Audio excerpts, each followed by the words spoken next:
Okay, I have confirmed that we are live. I'll go ahead and call to order the regular meeting of the City Council for May 5th, 2025. Just at the start of the meeting, I spoke with Jess Holt today.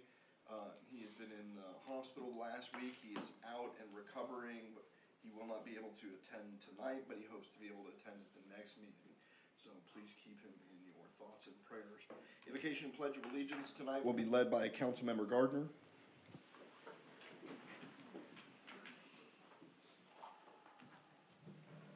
Let's pray.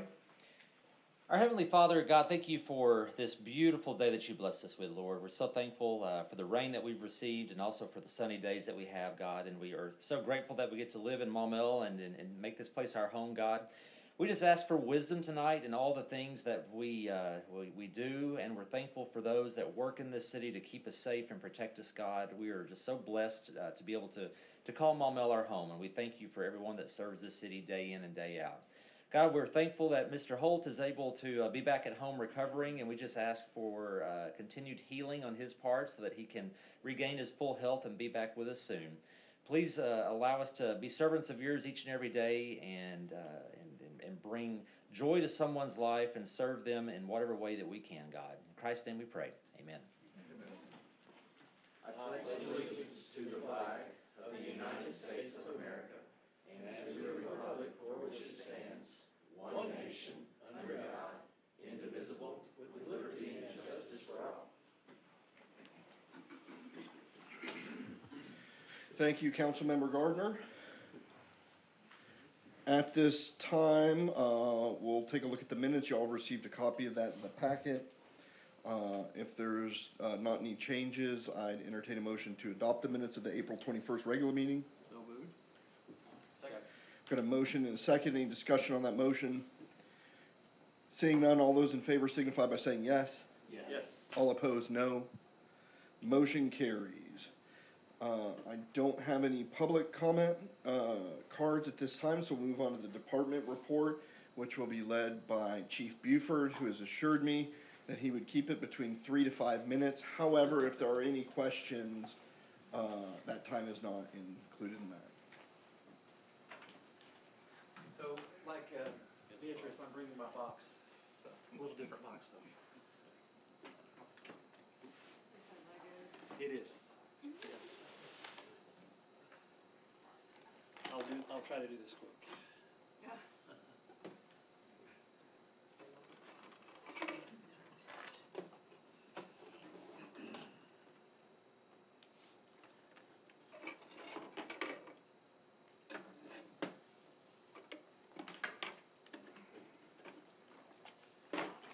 So,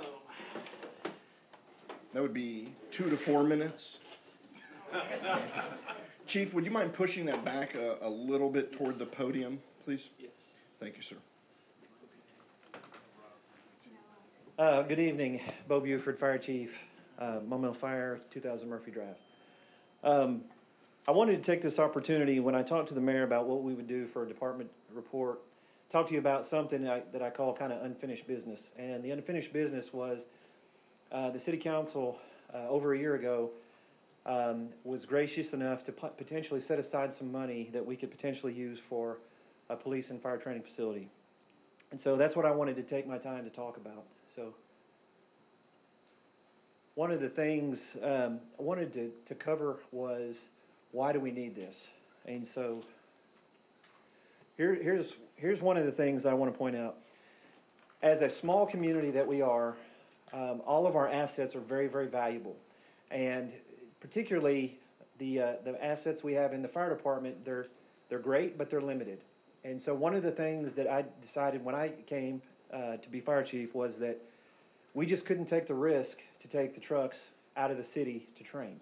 We just couldn't, because if we took the trucks out of the city to train and then there was an emergency, it would leave the residents vulnerable. So we had to find a way to train.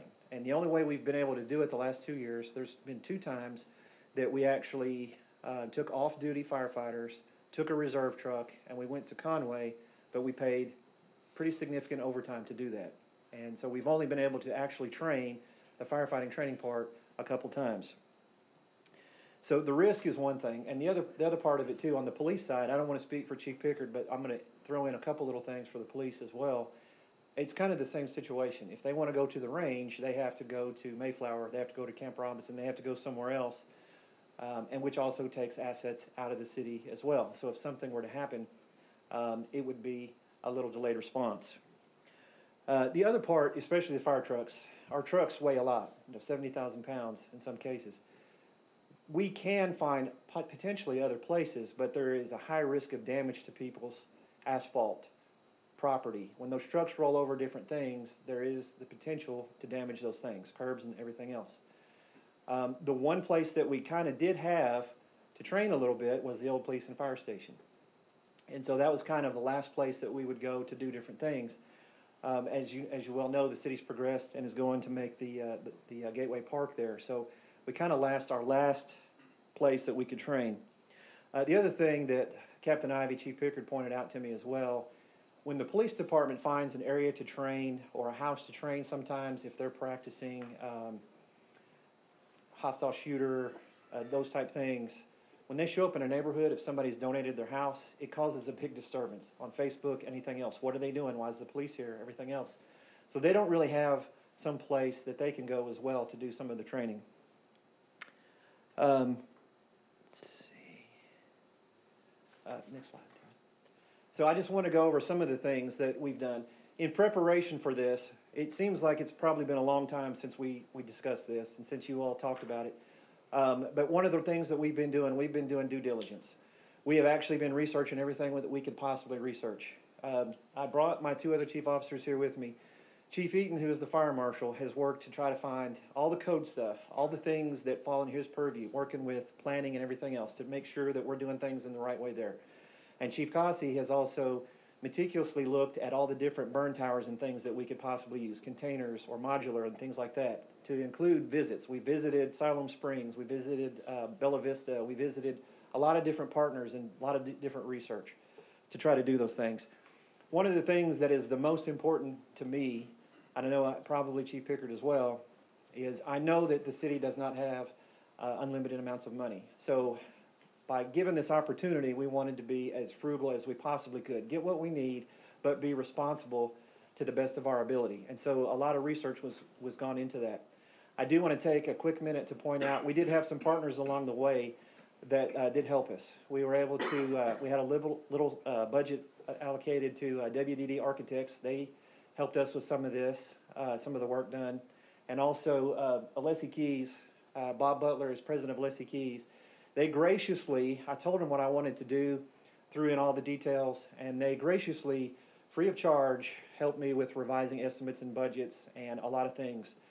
Because Bob and I worked together on some projects in North Little Rock, so he graciously donated his time and effort for those different things. And then finally, Holloway Engineering also had them look at, hey, does this make sense? Does this dirt stuff make sense? Does this engineering stuff make sense? So they collaborated also for $0 while we're putting some of the things together. So what we came up with, what was set aside is $3.2 million was set aside. And just to make sure that I point this out, that is separate from the reserve fund. That is money that was set aside separate. It does not come out of that pot of money. And what it covers, initially we wanted to go big. We wanted to do a lot of things that we wanted. Along the way, when we're discovering how much things cost and everything else, we did have to adjust our estimates. So one of the things we were not able to do with the money that was allocated, we had initially had a gym and a classroom that was together. And because of the cost, we weren't able to do that. So this part, but they are nice if you want to look at them later. The classroom even has a coffee maker and desks and tables in it. So if you want to see that, I'll be glad to show you. So what we were able to do to meet the budget, to try not to go over what we were potentially going to be able to receive, is we're able to do the shooting range, we're able to do the burn tower, and one of the things that goes with it is also a driving pad. For police and fire, driving the trucks, maneuvering the trucks, testing folks on the trucks, for the police, practicing stops, different things, it is very important. To meet some of the different requirements that we have, this driving piece meets all the requirements that we have. The other thing that I do want to point out, we were given a challenge, and the challenge came from the mayor in the fact that he wanted us to put together something that was a little bit different than any other police and fire training facility we've seen. He wanted us to put together something that would fit into Maumelle. It would fit into Maumelle, and you could tell it belongs in Maumelle. And so one of the things, we wanted to have a natural boundary, and that natural boundary included forest, trees, and things like that. I have never seen one like this, but we took that challenge, and we used it to try to come up with what we thought would actually look good in Maumelle, would actually fit what Maumelle is trying to do, where we're trying to go, but also could be utilized later into some of the other projects that Maumelle wants to do. So after we went through everything, I got the budget to $3.198 million. I got it as close as we could. It does have a little bit of a contingency in there. That's as close as we could get it. Initially, it was 3.43. I had a cool little place for the fire truck to park, but we took it out. So, and that's available later if you want to see it also. So what we've got, we've already done some things already in preparation for this that didn't come out of this budget. We have done geotechnical soil samples. I should have those results back, I'm hoping, next week. Through the architect, we also have a site survey that's being done right now. They subbed out Holloway Engineering, so we should have that done. And then we do have some drawings. I'm going to show you one potential drawing of what it could look like here in just a minute. And I think that we've exhausted we've overturned everything that we could, and particularly Chief Cossey.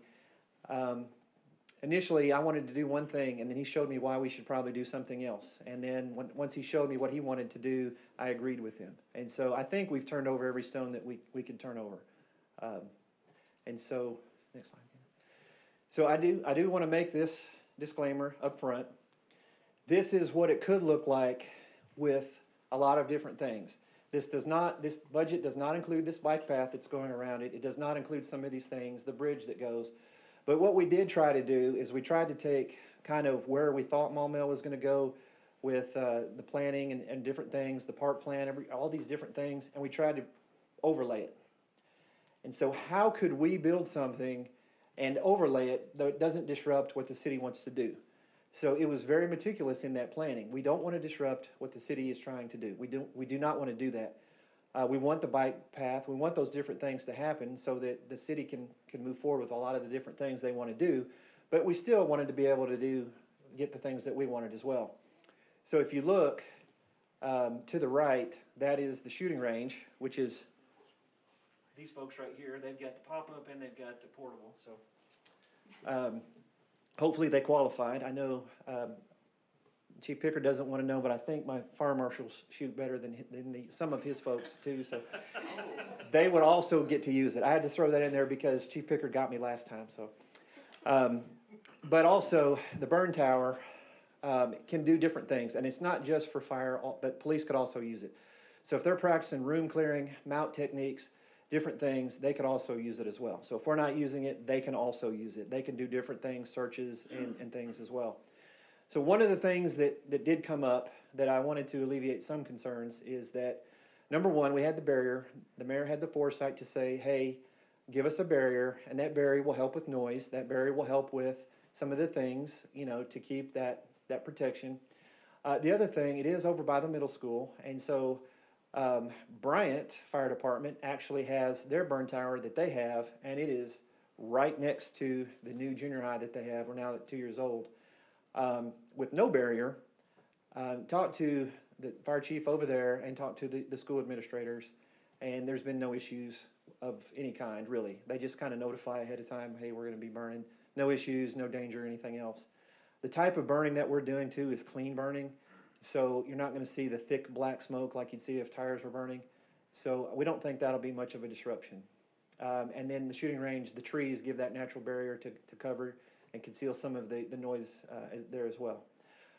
Also did talk to some of the partners in the White Oak Bayou type stuff, and one of them actually is Holloway Engineering. Eric is that, and he is fully supportive of this too, because wanted to get their feedback and buy-in as well. And then, Next slide. I don't know if I made it, but that's what I tried to do. Not even close. Not even close. For me, is that good for me? That was pretty good. Okay. Are there any, and so just to follow up, as soon as they get that soil sample back, and if it reads the way that we think it'll read, they'll be coming back to the city council with a budget resolution. That money's already been moved over to the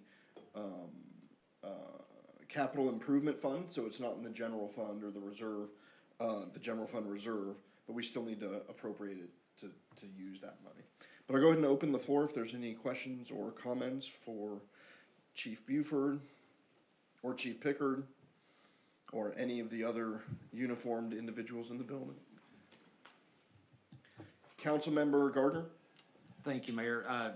Chief Buford or Pickard, either one. Was this, I guess it's actually a police question.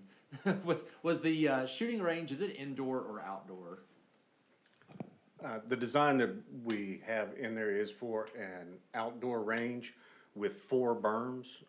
The reason for that choice is simple money. It would cost millions of dollars to do an indoor range because of EPA standards, breathing, the equipment that it takes to exchange the air. So we went with the exterior model, and this is actually scaled down slightly. The original plan that I had was a covered exterior range, and if you wonder what those look like, Washington County has one, and it allows them to train day or night.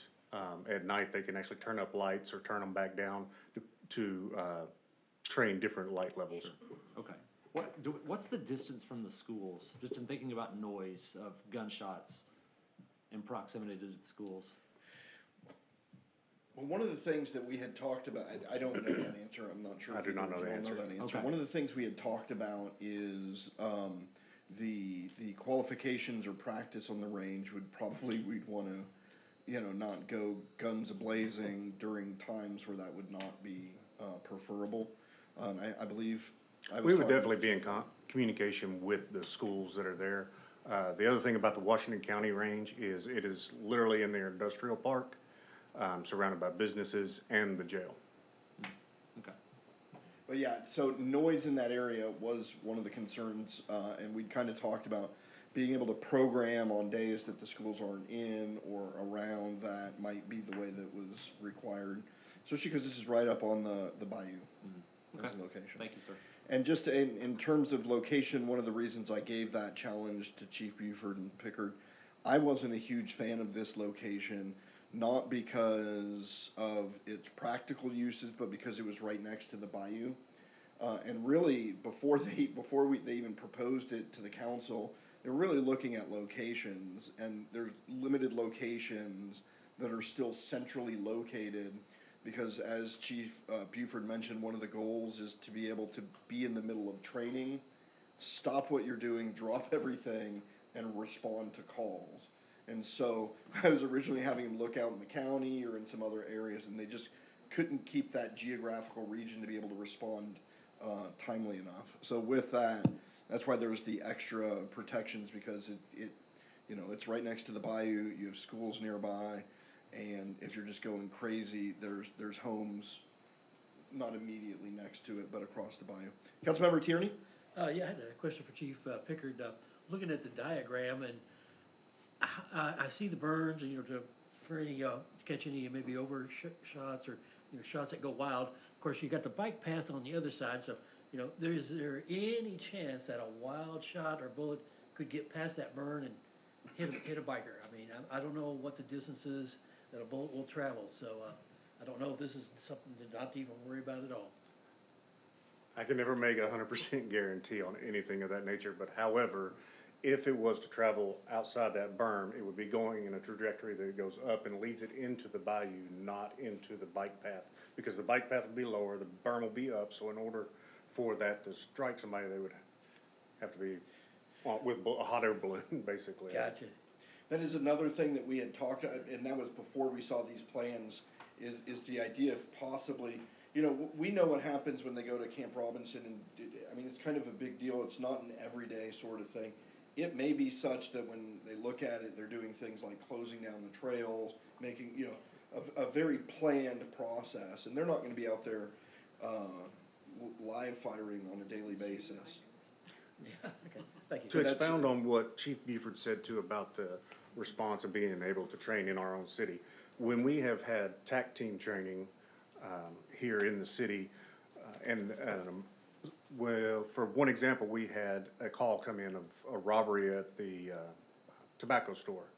Well, luckily, we were all local, training the TAC team, and were able to respond in force and set up a perimeter that we would normally not be able to do, and we were able to catch the individual.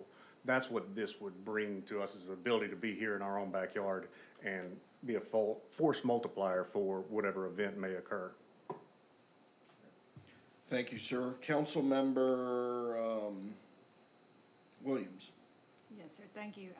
I'm looking at the diagram also. I'm trying to picture in my head where it is exactly. I know where the middle school is. So in relation to this, is the middle school on the right of this drawing? And I guess it would be, and this is the bayou. Where is? The middle, It'd be on the same side of the road as the middle school. those are those buildings on the left-hand side, I believe. The Oh, middle school. I got you, okay, and then across the street is the high school.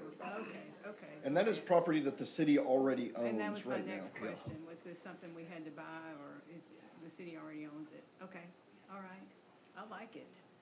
My next question was, it seems to me that I would prefer y'all have a classroom on site. Is there, I know you're trying to cut corners and save money, but I think that would be incredibly important to have the classroom on site. Both Chief Buford and I would love to have the classroom on site. One of the ultimate goals, I know at least on the police department, and I'm sure he's the same way, is to bring training to us that we cannot afford to send officers to. And in fact, currently, the Southern Police Institute has the opportunity for us to get both executive level courses for the police department, as well as officer training that we just can't afford to send people to, because our training budget doesn't allow for multiple classes like that. And then if we can host, we also get free slots, and it really would help out. Also, as a matter of fact, since this came up, I had a meeting with the other chiefs here in Central Arkansas, and they're all in the same boat.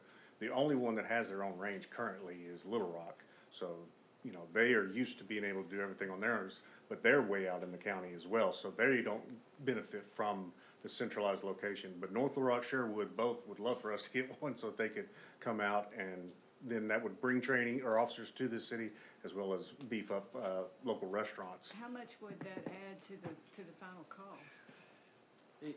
It was significant. It could be as little as $500,000 and higher. It depends on what exactly we were trying to do. And at this juncture, what this does include, though, it is setting up the foundations for it, and it is setting up the electrical and the water to be there. But I truly wanted to take this challenge on to not go over what the city council gave us. So I wanted to be a good steward of that, because it is extremely appreciated. But if the city council wants that research, I'll be happy to get it and bring it back. I'd be very interested in seeing that, because I think that's something incredibly necessary. Yes, and one thing I was gonna, the mic drop I was gonna throw was gonna be, if the city decides to do a bond project later, the things that we took out, we would actually like to try to potentially put those back in. One of the things, not so much for us, but for PD, a place where they can train. I know, I tore him down a little bit, I gotta build him back up, so he's gonna meet me in the parking lot or something. But they do their hand-to-hand combat, they do their combatives, that type of stuff. So one of the things on this classroom and the gym attached to it, they would have a space to do that, and a safe place to do it. So it would combo as two different things, is what we were trying to do. But we also agree, just like Chief Pickard said, the National Fire Academy and the Fire Academy in Camden, the State Fire Academy, also, same thing. They're always looking for a place to have classes and courses, and we just don't have the place to do it.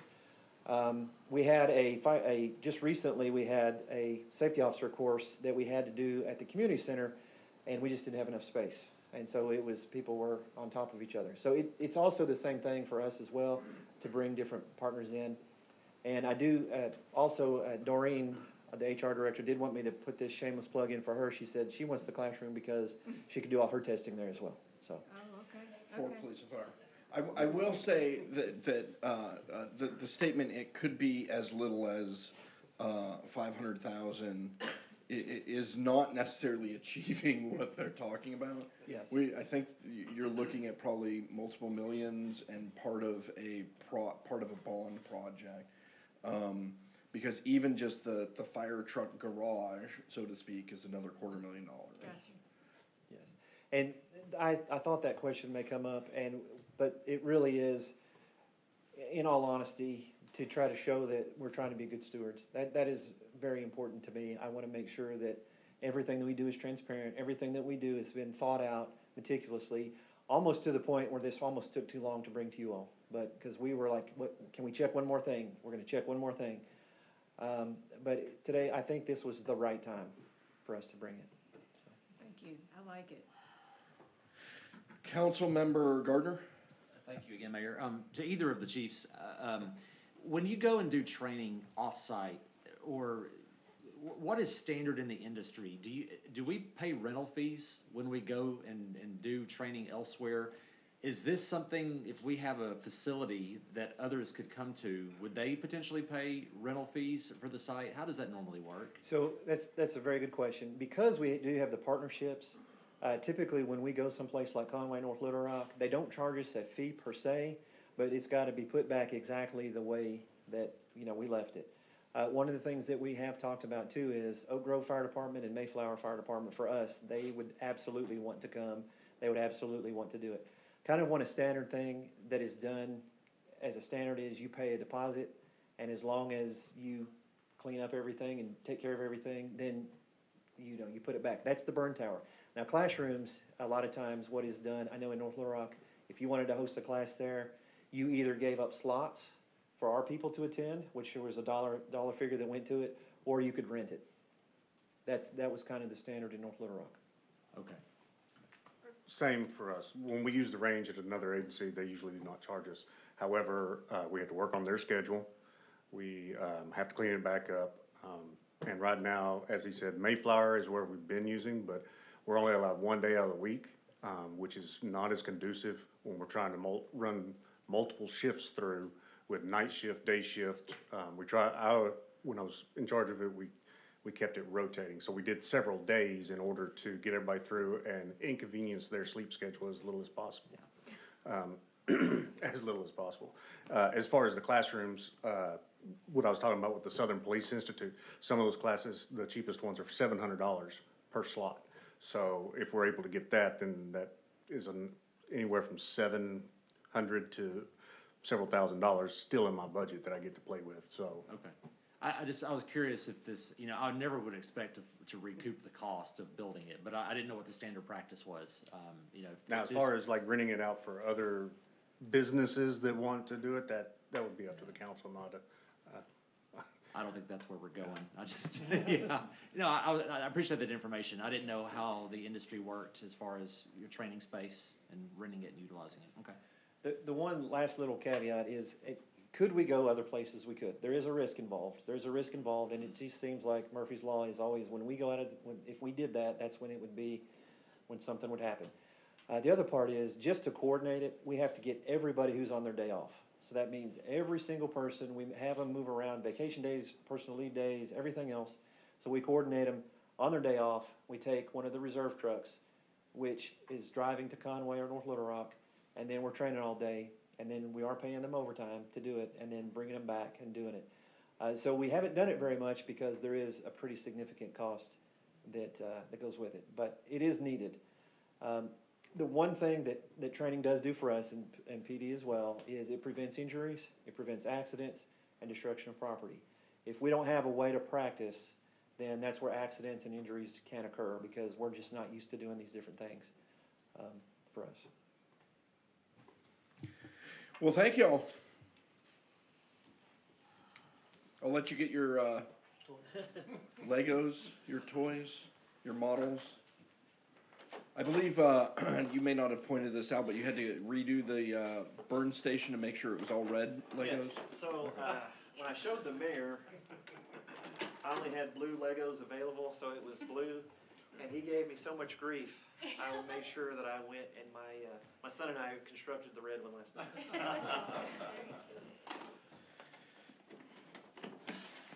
Thank you, sir. The next order of business is the Planning Commission report. Councilmember Gardner. Thank you, sir. There were only 2 items that the Planning Commission acted on. The first was the DeVoe Bend Lake Estates, which is going to be an 11-lot, large estates neighborhood. They approved the proposed preliminary plat for that, and then an item was deferred to a future meeting, and then the other one that was acted upon was the Stony Mountain annexation package. And they gave due pass recommendations to the council for the annexation, proposed the land use map be single-family detached, and the zoning map be R1. That was it. Thank you, sir. We'll move on to the procedural motion. At this time, I'd entertain a motion to have all ordinances and resolutions read by title only. So moved. Got a motion and a second. Any discussion? Seeing none, all those in favor signify by saying yes. Yes. All opposed, no. Motion carries. We'll move on to unfinished business. We have the third reading of ordinance 1143, amending the Maumelle zoning map. Madam City Clerk, if you could please read that by title only. Be it enacted by the City Council of the City of Maumelle, County of Pulaski, State of Arkansas, an ordinance to be entitled Ordinance Number 1143, an ordinance to amend the city zoning map for 48.149 acres, more or less, at Zajac Road, to be developed as DeVoe Bend Lake Estates and for other purposes. All right, I'll open the floor for discussion. Motion to approve ordinance 1143. Second. We have a motion and a second to approve ordinance 1143. Is there any discussion on that motion? Seeing none, Madam City Clerk Treasurer, roll call vote, please. Councilmember Wesley? Yes. Councilmember Grunwald? Yes. Councilmember Booker? Yes. Councilmember Gardner? Yes. Councilmember Williams? Yes. Councilmember Tierney? Yes. Councilmember Shin? Yes. Motion passes. Ordinance 1143 is adopted.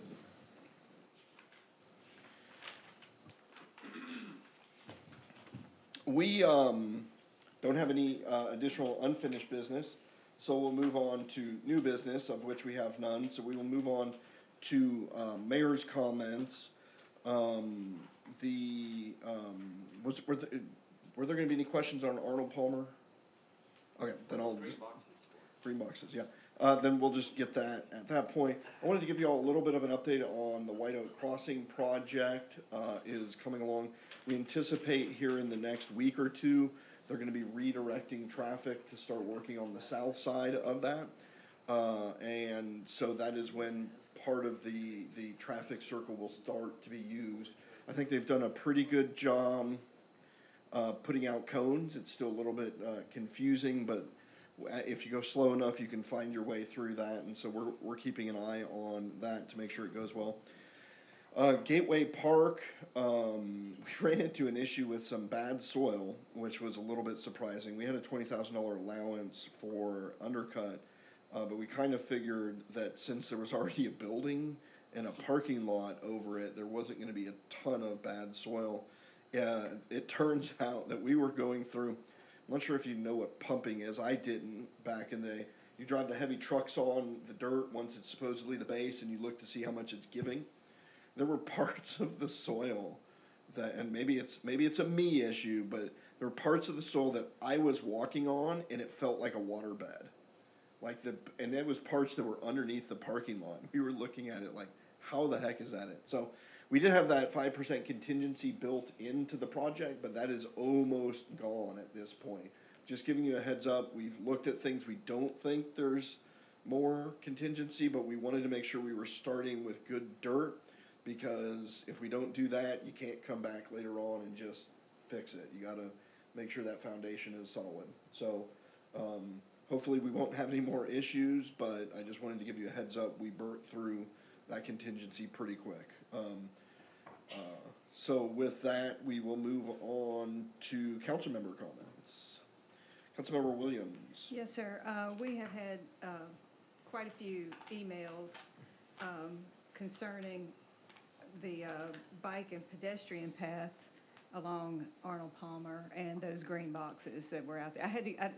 I have had so many emails about green boxes till I got confused about what green boxes we were talking about. So green seems to be the color of the day.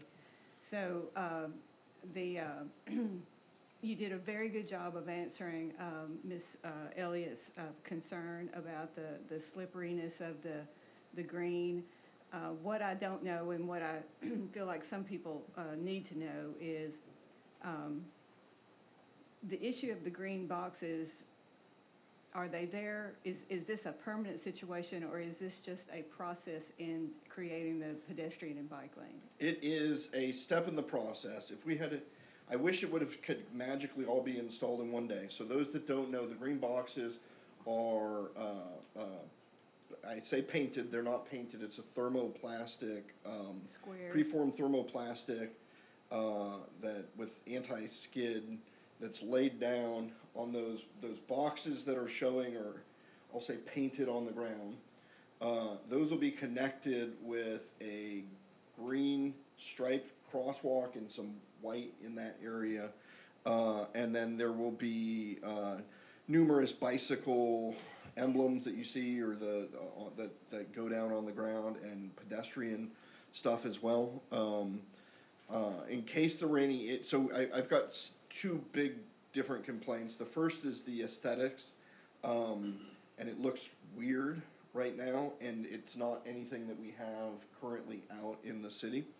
And so people don't like the way it looks, and I think in part because we've never seen them, and it doesn't make sense what's happening. It just looks like there's a green box painted on the ground. And then the second thing that I've heard is that they were slippery. First time I heard that, these are safety features. So I literally left my office, drove down there, and started walking across one of them. I didn't have any water to pour down to simulate slickness, but I poured my Monster Energy drink. I'll take the endorsement money later. Monster Energy drink. It was and at least the one that I was on, felt equally as textured as the asphalt. If you haven't taken a look at them, but we've still got multiple concerns of people saying that they were slippery. So when we get rain, I'll go out there during the rain and after the rain to verify it. We have Shane Cheatham with Arkansas Sign and Barricade is here. If you guys have any technical questions about the applications or the slickness, he volunteered to come out because I said we were getting beat up over it. And I asked him if he secretly applied the slippery version instead. And he assured me that, put them on upside down or something. And he can talk to that. Maybe, Shane, if you wouldn't mind, come forward and just explain what this thermo, I think I'm calling it wrong, preformed thermoplastic with the anti-skid, yada yada. And if you can just talk a little bit about the project that y'all are doing. Yeah, well, it would have been. If you could say your name. I'm Shane with Arkansas Sign and Barricade. We're in Mablevale, right next to the Bass Pro Shop. And we do striping all over 4 different states for the cities and municipalities, states, all the good stuff. We kind of started this project with Mike and Mayor Norris, I don't know, 9 months ago, maybe, or so. And just trying to bring some ideas to that road, you know, because we had a lot of road out there, and to kind of narrow it down. There was no sidewalks, had a very small bike path, you know, it's kind of tilted there. So, you know, we tossed around some ideas. What was the other road, Audubon, or? Audubon, y'all has did. the bike path. Yeah. And the green was proposed for it or something. Anyway, it was gonna be similar to that. We just kind of tossed it around. The green, which seems to be the boogaboo of the day. Can I speak to this really Yeah. quickly? So let me back up a little bit. This was one of the streets in the active transportation plan that was slated for a buffered bike zone. There was some comments from citizens and council members alike that were concerned with the zebras, which are the humps, for lack of a better word, that we're gonna run in that lane. And so while we were looking at this, we were also talking with the engineers of Club Manor Corridor, and they're gonna be rolling out the green along the corridor, and in talking with them, if we weren't doing the buffers, the green bike lanes just increased the safety in those areas. So we kind of, he's not here to defend the green, because we kind of came with that as part of the package. But then as we were trying to figure out how that would look and to make sure we had something that looked modern, was actually safe, and wasn't slick, and wasn't the stuff that would, make things unsafe, that was where we were starting from by the time we reached out to y'all. But it's, the purpose for the green, and it's used universally around, especially in big cities. The biking community is huge, and they like their bike lanes, and that's just kind of a channelizing, say, hey, that's what the green's called, bike lane green. And that's just to say, hey, here's the path. It's also used for what we're using it out there as a hike and bike is what we call it. You can walk, it's nice. Driving through there before I came, I saw, several people walking down through it, and, to me, I think it looks great. It's served its purpose. As far as, I think it's, the optic, the optics of it are very nice, keeps people in the lane, keeps everybody, it'll look better when when the pedestrian, we call them the ped man, the walking guy, and the bike men are out there. And then especially when the crosswalks are installed, that'll be like, okay, now we get it. Cause now it's just a whole bunch of green boxes up and down the road. And when Mike called this morning, I'm like, I bet it does look a little bit weird, and it does. But once it's in there, I mean, it's gonna look very, very good, and serve the purpose that y'all voted on and needed, so. As far as the anti-skid, I mean, it's never gonna be, you're just gonna stop. I mean, if you put your brakes on and it's raining, you're gonna skid a little bit. I mean, that's just it. But it's not slick by any means. It's not ice. It's not, water on marble or anything like that. It's good anti-skid. Or even because we had talked about paint, and one of the concerns with the paint is that paint would be slick. Yes. And so we use the preformed thermal. That's normally in a liquid state, but it doesn't look good. The green, when it's preformed, it comes in squares that have very sharp edges, and we burn it into the ground, so it goes into the aggregate, heated, and we put a sealer underneath that creates a chemical reaction with the road and the material, so it's gonna stick and it's not gonna come up. Eventually, years down the road it will, but it's, 6-7 years lifetime on that, at least. So really quickly, while I have Shane up here, I've got a couple public comments. Or did any of y'all have questions for Shane? Councilmember Tierney? This is just an aesthetics question. When I'm driving by and I'm looking at them, you know how you see those sparkles of light on fresh snow, little crystals? I see kind of like that same look. Yeah, it's reflective as well. Okay, so what are those crystals? Those are glass beads. Glass beads? Yeah, that's everything that you see on the roads, or any paint that you see on the road, or thermoplastic. We put beads on top of that, and they're glass beads, and they come in different sizes, but this is, what you're seeing there is called a type 1. It's almost like sandblasting sand, but it's glass. And we put that on there, and that enhances the anti-skid on it as well. Okay, so that shouldn't make it slicker then? No, not at all. All right, thank you. Yep. Did anyone else have a question? Councilmember Gardner? This is really, I guess, more of a statement. I think the green boxes are great, by the way.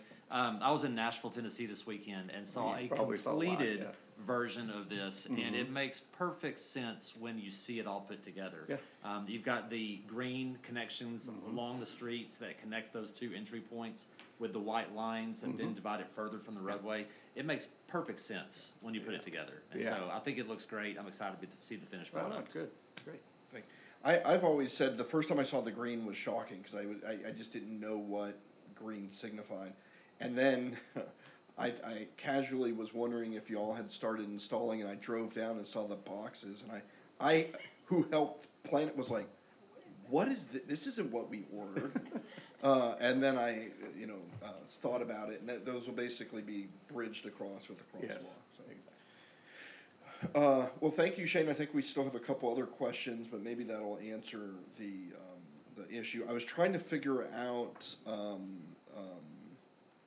we think that if folks really want the zebras in the future, and I don't suspect that'll be an issue, we can go and install those, separately at a later time, if that just ends up the case. With that, Councilmember Williams? Okay, so I looked it up. You can actually Google green-colored bike paths. Mm-hmm. And it says here that green-colored bike lanes are pavement markings that designate bicycle lanes and extensions through intersections. They're used to improve visibility and safety for cyclists and motorists. The green color increases the visual contrast, making bike lanes more prominent and easier to spot, especially in areas where conflicts between cyclists and motorists are more likely to occur. So apparently, this is a universal color for a bike lane. Yes. And they chose that for a reason, so, and it's a safety And feature. and to be clear, we didn't want to run a whole, Arnold Palmer isn't a road that needed the whole bike lane green, which you see in some places, the whole lane is green. So You'd have fallen out of your chair on the price of that one, for Yeah. sure. That's it. So you start with the green, and then you quickly enter the intersection and go. We think that when this is said and done, there's already a number of people who walk on Arnold Palmer a whole lot and ride bikes. Once this is done, I think there will be a lot more, because especially those who went on the bike study tour up in Northwest Arkansas. When you feel safer doing something, more people do it.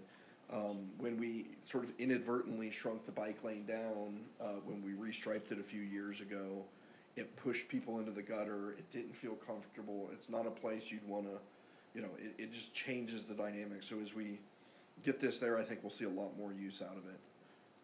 But were there any additional discussions on the Arnold Palmer issue? Thank you, sir. And thank you for coming out tonight. Anytime. Well, don't say that. Don't say that. We'll take you up on it. In fact, he offered to come out, and I was like, no, that's fine. And then I think 10 minutes later, I sent an email, and I was like, why don't you come out just in case? But are there any additional council member comments? City Council Member Tierney?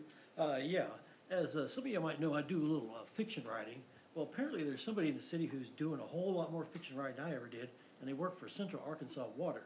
I've been getting a bunch of complaints about people getting bills with just fictitious meter readings, panicking or calling up plumbers saying, I've got this major leak, and the plumber will come out and say, oh, no, you don't have any leak, your water's fine. Well, it turns out they've got a reader somewhere in the city who just makes numbers up. And so all of a sudden people will get a bill 2, 3 times what it normally is. And it's panicking a few people to make unneeded plumbing calls and this and that. And I mean, it's a whole bunch of people. I haven't personally encountered it, but it was discussed online, and I mean, it was an avalanche of people. Yeah. Wow, I'll definitely reach out to Central Arkansas Water. I got something similar on my house in March. They came out and said there was a little door hanger, and it said, your water usage is high, and your water meter was running when no one appeared to be here. And I was like, I know, I think I heard a leaking toilet the other day. So I go into the bathroom and I couldn't figure out where the leak was. But I heard that running water. Apparently there was a pipe under the house that had burst. It was just gushing water for an extended period of time. So I sent CAW a letter and said, thank you all for coming out and checking that. Because I didn't see the bill and then get upset before the bill even came in. They came to verify whether or not that radical increase in water was there, and then I'm working to get that removed. But I'll pass on to CAW pass that on to them. Thank you. Any additional council member comments? City attorney comments? City clerk treasurer comments? Just wanted to remind everyone that we are still accepting applications for a civil service seat and also a facilities board seat. The deadline to submit a letter of interest or a resume will be the 14th by 4 p.m. of May. And if you would like more information, feel free to visit the city's website. Thank you, ma'am. If there's nothing further, I'd entertain a motion to adjourn. LJ. I so move. I've got a motion and a second to adjourn. Any discussion on that? Seeing none, all those in favor signify by saying yes. Yes. All opposed, no. We are adjourned. Thank you for your